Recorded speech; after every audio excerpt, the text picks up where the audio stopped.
40 की उम्र के बाद शरीर में बहुत सारे बदलाव आते हैं। Hormonal imbalance, muscle strength, bone density सब कुछ बदलता है। ऐसे में अगर आप गलत एक्सरसाइज चुनते हैं तो आपको एक्सरसाइज का फायदा होने की बजाय नुकसान हो सकता है। आज के अपने इस वीडियो में मैं आपको डिटेल में बताऊंगी कि 40 की उम्र के बाद आपको कौन सी एक्सरसाइज करनी चाहिए और कौन सी एक्सरसाइज आपको बिल्कुल भी नहीं करनी चाहिए और क्यों नहीं करनी चाहिए। तो अगर आप हमारे चैनल पर बिल्कुल पहली बार आए हैं या फिर आप अभी तक आपने हमारे चैनल स्टे फिट विद अभिलाषा को सब्सक्राइब नहीं किया है तो सब्सक्राइब जरूर कर लीजिएगा, क्योंकि इस तरह की इन्फॉर्मेटिव वीडियोस लगातार हमारे चैनल पे आते रहती हैं।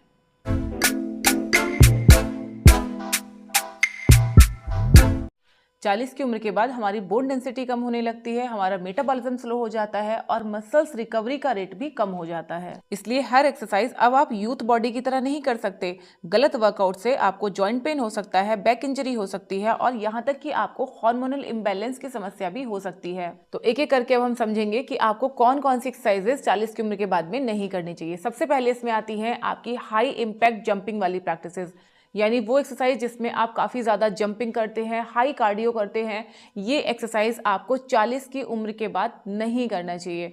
अगर आप पहले से प्रैक्टिस कर रहे हैं, सपोज आप अपने 20 से अपने 30 से आप रेगुलर प्रैक्टिस कर रहे हैं, आपका स्टेमिना इतना बना हुआ है तो डेफिनेटली आप इनको कर सकते हैं। लेकिन अगर आप 40 की उम्र के बाद ही अपने वर्कआउट शुरू कर रहे हैं तो कभी भी हाई इंटेंसिटी प्रैक्टिस के साथ में आप वर्कआउट स्टार्ट ना करें। जैसे कि हमारे जंपिंग वर्पीज होते हैं, जंपिंग जैक्स होते हैं, रस्सी कूदना है, ये सारे वर्कआउट आपको 40 की उम्र के बाद से स्टार्ट नहीं करने चाहिए। कैसे स्टार्ट करना है आपको? सबसे पहले आप लो इंपैक्ट एक्सरसाइज के साथ में शुरू कीजिए, हल्का हल्का स्ट्रेचिंग करना शुरू कीजिए और जैसे जैसे आपका स्टेमिना बिल्डअप होते जाए वैसे वैसे आप धीरे धीरे करके इंटेंसिटी बढ़ाइए। स्टार्ट करने के लिए आप वॉकिंग के साथ में शुरू कर सकते हैं या फिर आप ब्रिस्क वॉक के साथ में शुरू कर सकते हैं। डायरेक्ट अगर आप हाई इंपैक्ट प्रैक्टिसेस करते हैं तो इससे आपको जॉइंट पेन हो सकता है, आपके घुटनों में दर्द की शिकायत आपको हो सकती है और साथ ही साथ आपको सीवियर मसल पेन हो सकता है। दूसरा, हैवी वेट लिफ्टिंग वाली एक्सरसाइज बिना ट्रेनिंग के आपको स्टार्ट नहीं करनी चाहिए। 40 की उम्र के बाद हमारी हड्डियां, हमारी मसल्स पहले जैसी स्ट्रांग नहीं रहती हैं। वैसे में अगर आप बिना गाइडेंस के हैवी वेट लिफ्टिंग करते हैं तो ये आपके स्पाइन के और आपके शोल्डर की इंजरी का कारण बन सकता है। अगर आप वेट लिफ्टिंग स्टार्ट करना ही चाहते हैं तो हमेशा हल्के वेट्स के साथ में शुरू करें और वेट लिफ्टिंग स्टार्ट करने से पहले आपको ये पता होना चाहिए कि वेट लिफ्टिंग किस तरह से की जाती है, किस वक्त आपको इनहेल करना है, किस वक्त आपको एक्सहेल करना है और किस तरीके से आपको धीरे धीरे अपने वेट्स को इंक्रीज करना है। अगर आप 40 की उम्र के बाद वेट लिफ्टिंग सीख रहे हैं या शुरू कर रहे हैं तो आपको एक चीज़ का ध्यान रखना है, आपको कम वजन के साथ में स्टार्ट करना है। यानी कि आप हल्के वेट्स लीजिए लेकिन अपने रेपिटेशंस को बढ़ाते जाइए, इंस्टेड कि आप ज़्यादा वजन के साथ में कम रेपिटेशन कर रहे हैं।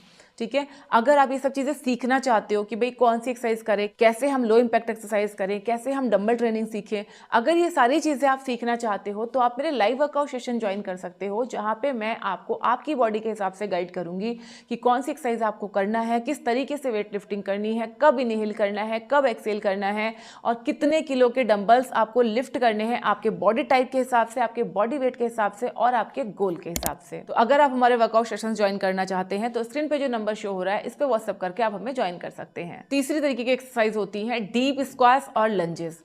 अगर आपकी उम्र 40 क्रॉस कर गई है और अगर आपके घुटनों में हल्का दर्द होता है या घुटनों में आपको भारीपन महसूस होता है या पैरों में अगर आपको भारीपन महसूस होता है तो आपको डीप स्क्वाट्स और लंजेस बिना ट्रेनर के नहीं करने चाहिए। सबसे पहले आपको अपनी फॉर्म सीखनी होगी, पोस्चर सीखना होगा, कैसे ब्रीथ करना है, कितना देर आपको होल्ड करना है, कितने रेपिटेशंस आपके लिए सही हैं, ये सारी चीज़ें आपको सीखनी होंगी। उसके बाद आप इनको लो इम्पैक्ट के साथ में स्टार्ट कर सकते हो। गलती हम क्या करते हैं कि ना तो हमें सही पोस्चर पता होता है, ना हमें सही ब्रीदिंग टेक्निक पता होती है, बस हम कहीं से भी सुन लेते हैं कि स्क्वाट्स लगाने से या लंजेस करने से आपकी लोअर बॉडी का फैट रिड्यूस होगा और बस हम करना शुरू कर देते हैं बिना ये समझे कि क्या ये हमारे लिए सही है या नहीं है।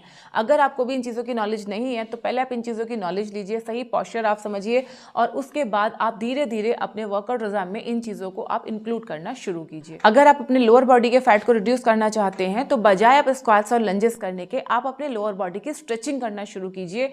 ये आपके लिए सेफ भी है और असरदार भी रहेगा। चौथी गलती जो आपको 40 की उम्र के बाद अपने वर्कआउट में नहीं करनी है, that is running on the hard surface. कई लेडीज को मैं देखती हूँ कि वो अपने घर की चप्पल पहन के या कई बार नंगे पैर वो सड़क पे दौड़ना शुरू कर देते हैं या अपने घर में अपने घर की छत पे दौड़ना शुरू कर देते हैं।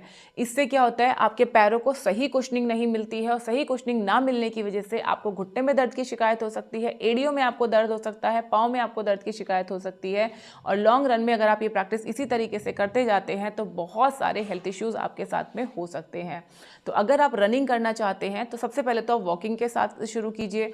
वॉकिंग के बाद धीरे धीरे आप ब्रिस्क वॉक पे आइए और ब्रिस्क वॉक के बाद आप जॉगिंग पे आ सकते हैं। ध्यान रखिए, चाहे आप वॉकिंग कर रहे हैं, चाहे रनिंग कर रहे हैं, चाहे जॉगिंग कर रहे हैं, कुछ भी अगर आप कर रहे हैं तो आप शूज जरूर पहनिए ताकि आपके पैरों को एक सही सपोर्ट मिले और आपको मसल से जुड़ी हुई, आपकी बोन से जुड़ी हुई कोई भी इंजरी ना हो। पांचवा पॉइंट जो आपको जरूर ध्यान रखना है वर्कआउट करते हुए, कभी भी आपको किसी को भी देख के ब्लाइंडली फॉलो नहीं करना है। हम लोग क्या करते हैं, किसी को भी हमने देखा अरे वो तो इतना ज्यादा रन कर रहा है, इतनी देर तक एक्सरसाइज कर रहा है, 1 घंटे तक एक्सरसाइज कर रहा है, तो बस हम करना शुरू कर देते हैं।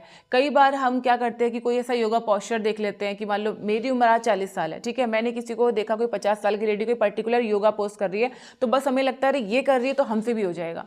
तो देखो ये गलती आपको नहीं करनी है। जो बंदा 50 साल की उम्र में किसी चीज को अचीव कर रहा है, हो सकता है उसको अचीव करने में 20 साल का टाइम लगाओ और आपको लगता है आप 20 सेकंड में वो चीज अचीव कर लेंगे, तो ऐसा नहीं होगा। तो 40 की उम्र के बाद आपको स्पेशली चीजें ध्यान रखनी है कि ब्लाइंडली आपको किसी भी चीज को फॉलो नहीं करना है, चाहे वो कोई पर्टिकुलर योगा पोस्चर हो, चाहे किसी के रनिंग का स्टेमिना हो या किसी का वर्कआउट का स्टेमिना हो। आपका स्टेमिना बिल्कुल अलग है। अगर आप पहले से प्रैक्टिस कर रहे हैं तो ये स्टेमिना आपका थोड़ा ज्यादा होगा, लेकिन अगर आपने नया स्टार्ट किया है तो डेफिनेटली इसको अचीव करने में, इसको इंप्रूव करने में आपको थोड़ा सा टाइम लगेगा। इन शॉर्ट मेरा कहना यह है कि अगर आप कोई भी वर्कआउट शुरू कर रहे हैं तो सबसे पहले आपको सीखना होगा कि आपके बॉडी टाइप के हिसाब से आपको किस तरह से स्टार्ट करना है।